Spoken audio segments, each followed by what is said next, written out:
CM Nara Chandrababu Naidu కుటుంబ సమేతంగా తిరుమల శ్రీవారిని దర్శించుకున్నారు. దర్శనానంతరం వేద పండితులు రంగనాయకుల మండపంలో సీఎం కుటుంబ సభ్యులను ఆశీర్వదించి తీర్థ ప్రసాదాలు అందజేశారు. అఖిలాండం వద్ద కొబ్బరికాయలు కొట్టి చంద్రబాబు మొక్కులు చెల్లించుకున్నారు.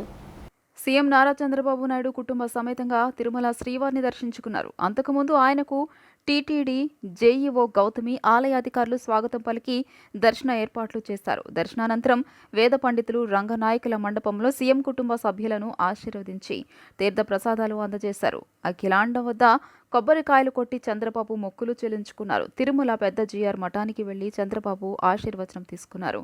చంద్రబాబు వెంట ఆయన సతీమణి భువనేశ్వరి, కుమారుడు లోకేష్, కోడలు బ్రాహ్మణి, మనవడు దేవాంశున్నారు. సీఎంను చూసేందుకు వైకుంఠం క్యూ కాంప్లెక్స్ వద్దకు టీడీపీ కార్యకర్తలు, నాయకులు భారీగా తరలివచ్చారు. ప్రపంచంలో తెలుగు జాతి అత్యున్నత స్థాయిలో ఉండాలని ముఖ్యమంత్రి చంద్రబాబు ఆకాంక్షించారు. అలిపిరి వద్ద క్లైమార్మెంట్స్ దాడి జరిగినప్పుడు ప్రాణాలతో బయటపడ్డానని, వెంకటేశ్వర స్వామి తనను కాపాడారన్నారు. రాష్ట్రానికి, తెలుగు జాతికి తాను చేయాల్సింది గుర్తించి స్వామి ప్రాణభిక్ష పెట్టారన్నారు. ఆర్థిక అసమానతలను తొలగించడమే తమ ధ్యేయమని సీఎం స్పష్టం చేశారు.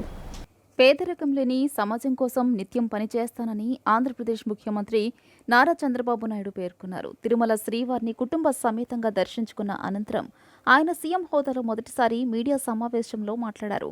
నేటి నుండి ప్రజాపాలన మొదలైందని ప్రకటించారు. 1,00,000 కోట్లు ఆస్తి ఉన్న ఈ రాష్ట్రంలో 100 రూపాయలు కూలీ లేనివారు కూడా ఉన్నారని ఆయన అన్నారు. ఈ ఆర్థిక అసమానతలు తొలగిపోవాలని ఆయన కోరుకుంటున్నట్లు తెలిపారు. అందుకు సంపద సృష్టించడం ముఖ్యమని, ఆ సంపద పేదవారికి అందాలని ఆయన అన్నారు. మన దేశ కుటుంబ వ్యవస్థ ప్రపంచానికి ఆదర్శమని ఆయన పేర్కొన్నారు. కుటుంబ వ్యవస్థ కలకాలం ఉండాలని శ్రీవారిని ప్రార్థించానని తెలిపారు. గత పాలనలో తిరుమలలో అవినీతి జరిగిందని ఆయన అన్నారు.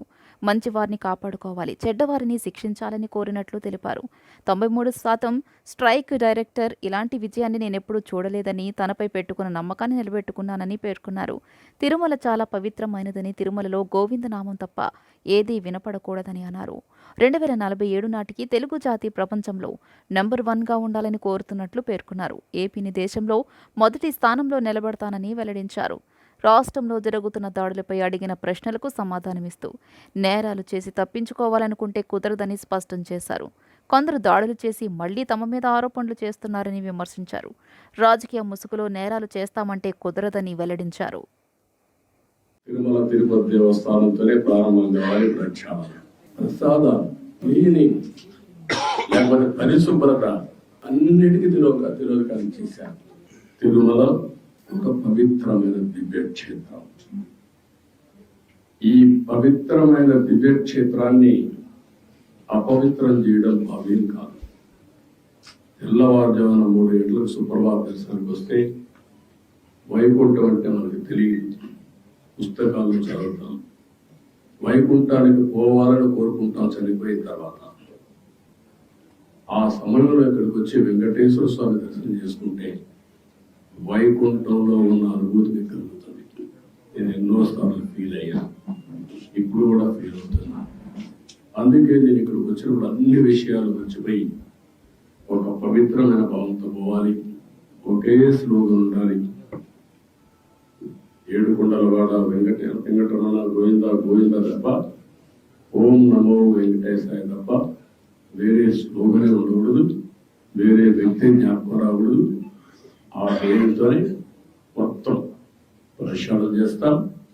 మళ్ళీ భారతదేశం కాకుండా ప్రపంచం మొత్తం అభినందించే విధంగా ఈ టీడీపీని తీర్చిదిద్దామని తెలియజేసుకుంటూ, కువైట్ అగ్ని ప్రమాద ఘటనపై ప్రధాని నరేంద్ర మోడీ ఉన్నత స్థాయి సమావేశం నిర్వహించారు. సహాయక చర్యలను పర్యవేక్షించేందుకు తక్షణమే కువైట్ వెళ్లాలని కేంద్ర విదేశాంగ శాఖ సహాయ మంత్రి కీర్తివర్ధన్ సింగ్ ను ఆదేశించారు. దీంతో కేంద్ర మంత్రి కువైట్ కు బయలుదేరనున్నారు.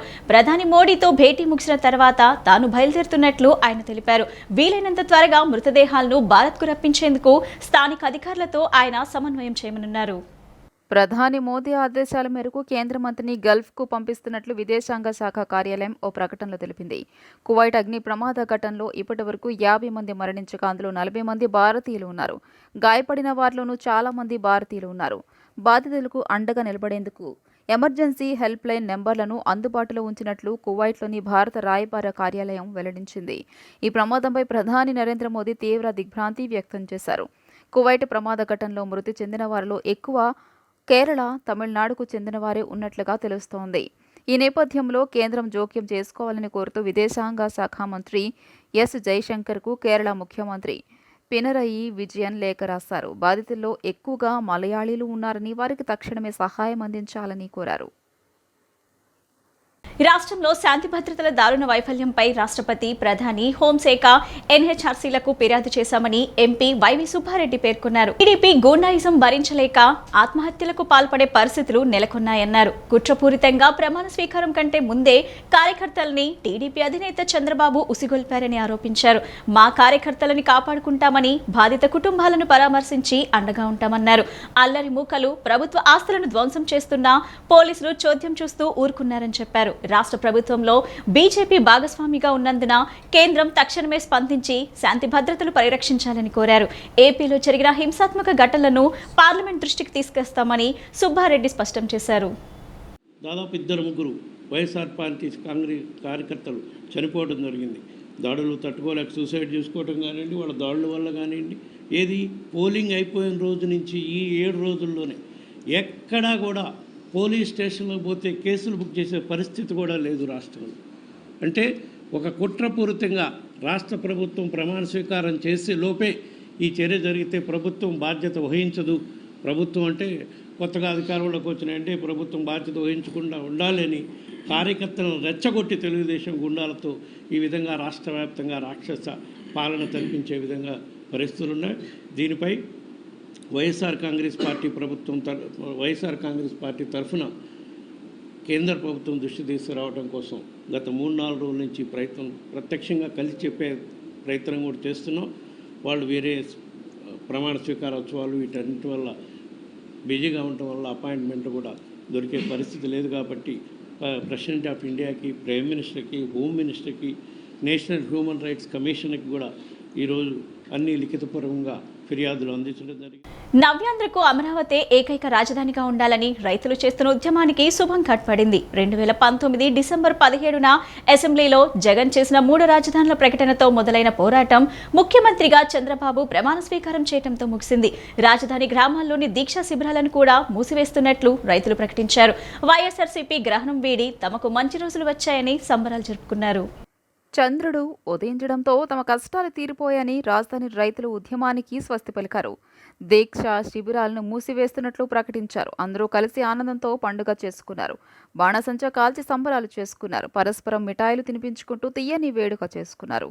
చంద్రబాబు తెలుగుదేశం అమరావతికి సంబంధించిన పాటలు పెట్టుకుని నృత్యాలు చేస్తూ సందడి చేశారు. 5 ఏళ్లుగా అమరావతికి పట్టిన పీడ వెరగడైందని సంతోషం వ్యక్తం చేశారు. ఇకపై తమకన్నీ మంచి రోజులేనని ఆశాభావం వ్యక్తం చేశారు.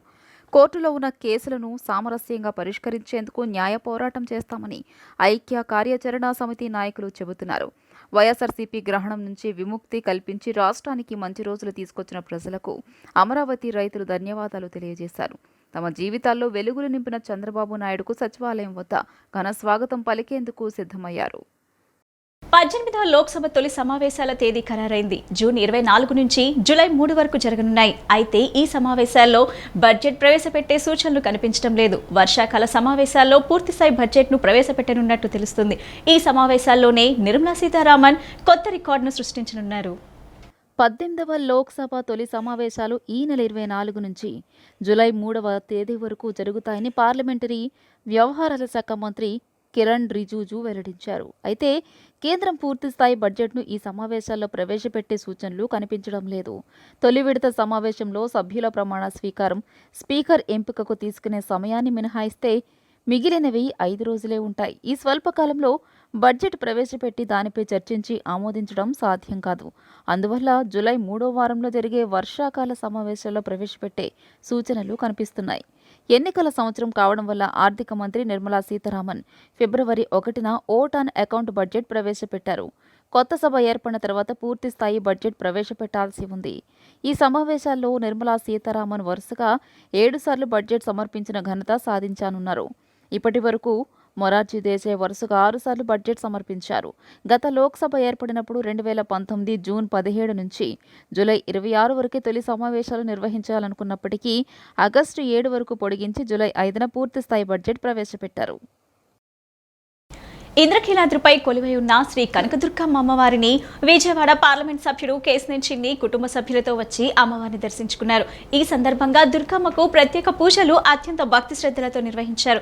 అమ్మవారి రాజగోపురం వద్ద ఆలయ ఈవో కెఎస్ రామారావు మర్యాదలతో స్వాగతం పలికారు. అమ్మవారి దర్శనం అనంతరం అమ్మవారి రాయభార మండపంలో అర్చకులు వీరికి అమ్మవారి దివ్య ఆశీస్సులను అందజేశారు. ఈవో కెఎస్ రామారావు అమ్మవారి ప్రసాదాలు చిత్రపటాన్ని అందజేశారు.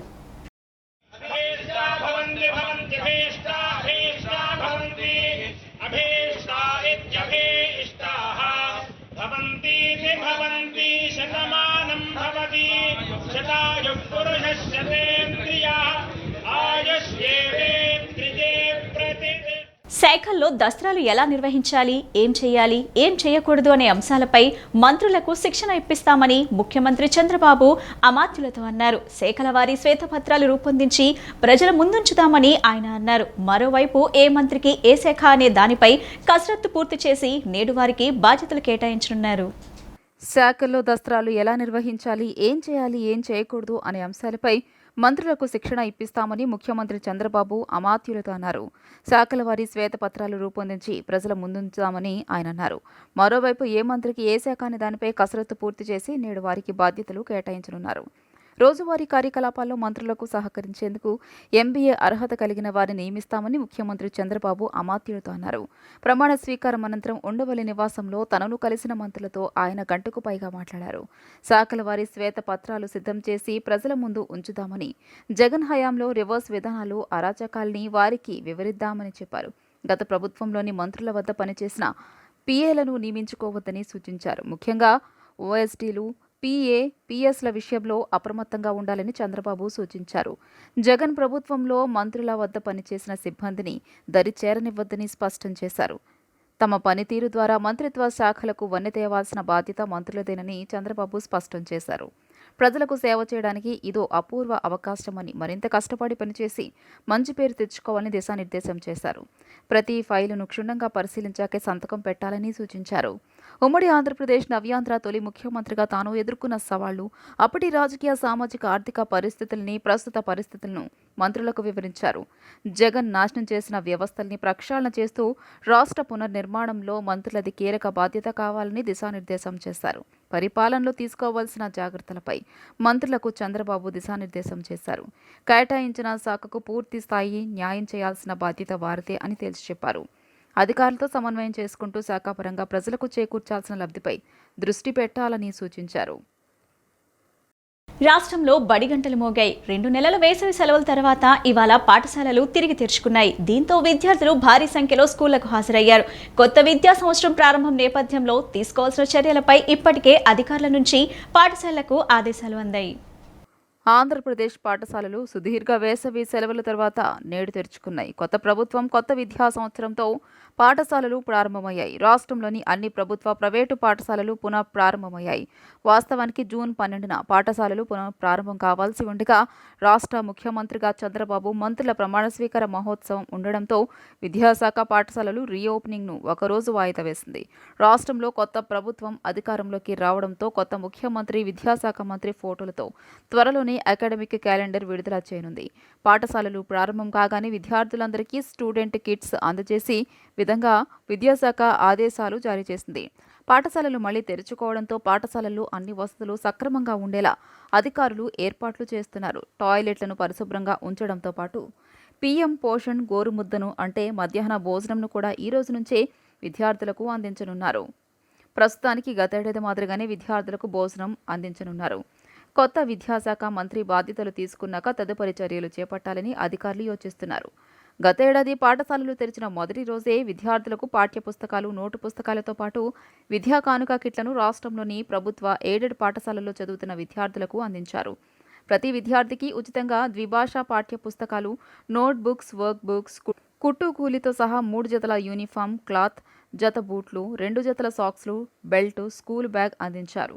6వ తరగతి విద్యార్థులకు ఆక్స్ఫర్డ్ ఇంగ్లీష్, తెలుగు డిక్షనరీ, 1వ తరగతి పిల్లలకు పిక్టోరియల్ డిక్షనరీతో కూడిన కిట్ను ఇచ్చారు. ఇక విద్యా సంవత్సరానికి కూడా 36 లక్షల మంది విద్యార్థులకు గతేడాది మాదిరిగానే అందించేందుకు విద్యా కిట్లు సిద్ధంగా ఉన్న జూన్ 20 తర్వాతే విద్యార్థులకు అవి అందే అవకాశం ఉంది. ఈ ఏడాది 1000 ప్రభుత్వ సిబిఎస్ఈ స్కూళ్లు అందుబాటులోకి వచ్చాయి. వీటన్నిటికీ కలిపి కొత్త విద్యా క్యాలెండర్ త్వరలో విడుదలయ్యే అవకాశం ఉంది. ఆల్రెడీ చదివిన వాడు పెద్దవాడు అడగడానికి చెప్తాను. 10th క్లాస్ చాలా easy when compare to 8th and 9th. 8th and 9th syllabus చాలా కష్టం. మ్యాథ్స్ కానీ సోషల్ కానీ సైన్స్ కానీ 10th class is very easy but we feel it very hard because of public exam కదా ఒక విధమైన tension. మరి ఎవరో ఇచ్చింది కాదు, we create ourselves in our minds. మనమే సృష్టించుకోవాలి. అందుకని don't feel in that way. చాలా ఈజీ. ఎప్పుడు చదివేసుకోండి, హాయిగా ఎంజాయ్ చదవండి. చదువుని ఎంజాయ్ చేస్తూ చదివే వాళ్ళకి చాలా ఈజీగా వస్తుంది. జైహో బీసీ సభలో విశ్వబ్రాహ్మణులకు ఇచ్చిన హామీని కూటమి ప్రభుత్వం ఖచ్చితంగా అమలు చేసి విశ్వబ్రాహ్మణ సంక్షేమానికి కృషి చేయాలని టీడీపీ రాష్ట్ర ఉపాధ్యక్షులు విశ్వబ్రాహ్మణ సంఘం అధ్యక్షులు గొర్తి శ్రీనివాస్ చక్రవర్తి సీఎం చంద్రబాబును కోరారు. కూటమి ప్రభుత్వం నేతృత్వంలో ఆంధ్రప్రదేశ్ రాష్ట్రం మరింతగా అభివృద్ధి చెందాలని ఆయన ఆకాంక్షించారు. టీడీపీ పార్టీ రాష్ట్ర ఉపాధ్యక్షులు విశ్వబ్రాహ్మణ సంఘం అధ్యక్షులు గొర్తి శ్రీనివాస చక్రవర్తి ఆధ్వర్యంలో జగద్గురు పోతులూరి వీరబ్రహ్మేంద్ర స్వామివారి 8వ తరం ముని మనవడు వీరంభట్లయ్య స్వామి సీఎం చంద్రబాబు ప్రమాణ స్వీకార కార్యక్రమానికి నగరానికి విచ్చేసిన సందర్భంగా పాయకాపురంలోని విశ్వ బ్రాహ్మణ సంఘం కార్యాలయంలో ఆయనకు శాలువా కప్పి పూలదండలు వేసి సత్కరించారు. ఈ సందర్భంగా చక్రవర్తి మాట్లాడుతూ రాష్ట్రంలో కూటమి ప్రభుత్వం ఏర్పడటానికి తమ సామాజిక వర్గం పూర్తిస్థాయి సహకారాన్ని అందించిందని పేర్కొన్నారు. ఎన్నో ఏళ్లుగా పెండింగ్లో పెట్టిన పోతులూరి వీర బ్రహ్మేంద్ర స్వామివారి మఠం పీఠాధిపతి నియామకాన్ని వెంటనే వారసుల్లో ఒకరైన వారిని ఎంపిక చేసి ఎన్నో ఏళ్లుగా ఉన్న సమస్యను పరిష్కరించి తమ సాంప్రదాయాన్ని కాపాడాలని ప్రభుత్వాన్ని కోరారు. కూటమికి ఇంత విజయాన్ని కట్టబెట్టిన తమ సామాజిక వర్గానికి తగిన న్యాయం చేయాలని కోరారు. ఇచ్చిన అన్ని హామీలు అమలు చేసి తమ సామాజిక అభివృద్ధికి సహకరించాలని ఆకాంక్షించారు. అనంతరం పోతులూరి వీర బ్రహ్మేంద్ర స్వామి వారి వారసులు వీరంభట్లయ్య స్వామి మాట్లాడుతూ ప్రమాణ స్వీకార కార్యక్రమానికి విజయవాడకు వచ్చిన తాను పాయకాపురంలోని విశ్వ బ్రాహ్మణ కార్యాలయానికి రావడం జరిగిందని వెల్లడించారు. కూటమి గెలుపు కోసం పనిచేసిన జిల్లా విశ్వ బ్రాహ్మణ సంఘం అధ్యక్షులు శ్రీనివాస చక్రవర్తి సేవలను ప్రభుత్వం గుర్తించి ఆయనకు సముచిత గౌరవం కల్పించాలని పేర్కొన్నారు. విరాట్ పది విఖ్యాతం సిద్ధానంద ప్రదాయకం కాలజ్ఞాన ప్రవక్తారం వీరబ్రహ్మ గురుముజే జగద్గురు శ్రీ మధ్విరాట్ పోతులు వీరబ్రహ్మేంద్ర స్వామి వారి ఆంధ్రప్రదేశ్ కడప జిల్లా కందిమలాపలలో సజీవ సమాధి వహించింది. అటువంటి మహానీయుడు వంశంలో మేము పుట్టడం మాకెంతో గర్వించదగ్గ విషయము. ఆ మహానుభావుడు వారి వంశంలో మేము పుట్టడము బ్రహ్మంగారి గురించి ఎంతో ప్రచారం చేయడము తెలియజేస్తున్నాము. ముఖ్య కారణంగా మేము ఈరోజు విజయవాడ ప్రమాణ స్వీకరణకి వచ్చాము. మాకు ఎన్నో రోజులుగా మాకు చక్రవర్తి గారు చాలా అభిమానులు, ఆప్తులు, బ్రహ్మంగారి భక్తులు, విశ్వబ్రహ్మణ కులానికి ఎంతో చాలా సేవ చేసిన వ్యక్తి. మొదటి నుంచి ఆయన అంటే చాలా అభిమానము. ఆయన కోరిక మేరకు రావడం చాలా గర్వించదగ్గ విషయం. ఎందుకంటే ఆయన అంటే చాలా అభిమానం మాకు. మా కులం వారిని ప్రతి ఇంటికి తిప్పి చాలా తెలుగుదేశం పార్టీ కృషి చేయడం జరిగింది. రాష్ట్ర వ్యాప్తంగా కూడా మొదటి నుంచి కూడా తెలుగుదేశం పార్టీకి మొత్తం మా కులస్తులందరూ అభిమానులు. ఇది ఇప్పుడు కాదు, మొదల నుంచి వస్తున్నదే. అదేవిధంగా సిటీలో వచ్చేసరికి ఒక 8 మంది 10 మంది నుంచి కార్యకర్తలు గట్టిగా పనిచేసి ఈరోజు ఇంత గెలుపులో మా వంతు భాగస్వామ్యం మేము చేశాము. ఈ బులెటిన్ ఇంతటితో సమాప్తం. తిరిగి మరో బులెటిన్ కలుద్దాం. నమస్కారం.